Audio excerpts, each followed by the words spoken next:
नमस्कार। YouTube channel glimpse of Indian history by doctor Mohanlal Gupta में आपका स्वागत है। आप देख रहे हैं ऐतिहासिक धारावाहिक कैसे बना था पाकिस्तान। प्रस्तुत है 50वीं कड़ी। मुसलमानों, अंग्रेजों एवं कांग्रेस ने अपनी अपनी इच्छाओं का संविधान बना लिया। पिछली कड़ी में हमने चर्चा की थी कि जब कांग्रेस ने लंदन की सरकार द्वारा भारत का नया संविधान तैयार करने के लिए साइमन कमीशन को भारत में भेजे जाने का विरोध किया, तब भारत सचिव लॉर्ड बर्कनहेड ने भारतीयों को चुनौती दी कि वे स्वयं एक रिपोर्ट तैयार क्यों नहीं कर लेते। इस पर कांग्रेस ने मोतीलाल नेहरू की अध्यक्षता वाली एक समिति से एक रिपोर्ट तैयार करवाई, जिसमें भारत के भावी संविधान की रूपरेखा प्रस्तुत की गई। नेहरू रिपोर्ट में मुसलमानों का तुष्टीकरण करने वाले प्रावधानों की भरमार थी। फिर भी मुसलमान इस रिपोर्ट से संतुष्ट नहीं हुए। इस प्रकार हिंदुओं और मुसलमानों दोनों ने नेहरू रिपोर्ट को कूड़े के ढेर में फेंक दिया। इस बीच साइमन कमीशन ने अपनी रिपोर्ट तैयार कर ली, जो ईस्वी 1930 में प्रकाशित हुई। साइमन कमीशन की रिपोर्ट में दिए गए मुख्य सुझाव इस प्रकार थे। 1. भारत के लिए संघीय शासन की स्थापना की जाए। 2.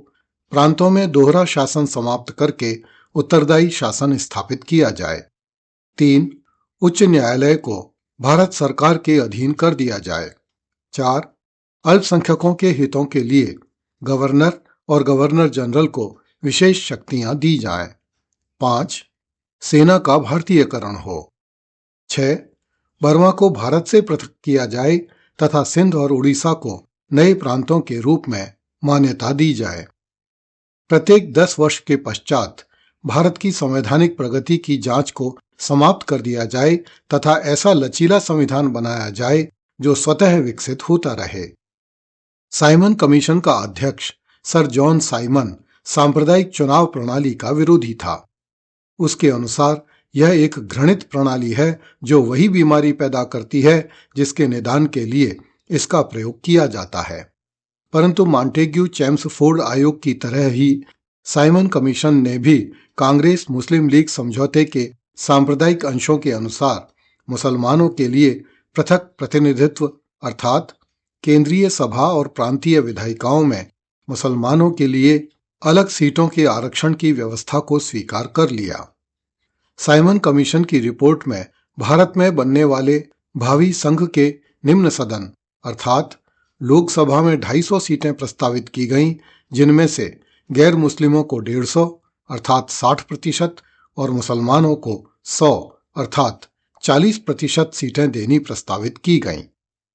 इस बीच नेहरू समिति के समक्ष प्रस्तुत किए गए 14 सूत्री मांग पत्र के रूप में मोहम्मद अली जिन्ना का सांप्रदायिक कार्यक्रम सामने आ चुका था। कांग्रेस मोहम्मद अली जिन्ना के कार्यक्रम को अस्वीकार तो करती थी, किंतु मोहम्मद अली जिन्ना का खुलकर विरोध नहीं करती थी।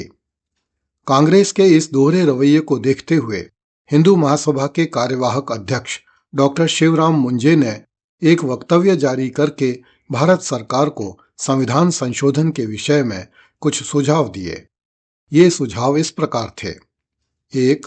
सभी समुदायों को अपने मताधिकार का प्रयोग करने के समस्त अधिकार सभी प्रांतों में समान होने चाहिए, अर्थात हिंदुओं और मुसलमानों को मताधिकार के संबंध में अलग अलग अधिकार नहीं होने चाहिए। 2. समस्त समितियों के लिए संयुक्त चुनाव पद्धति द्वारा चुनाव कराए जाने चाहिए। 3. किसी धर्म संप्रदाय के आधार पर सीटों का आरक्षण न दिया जाए। 4.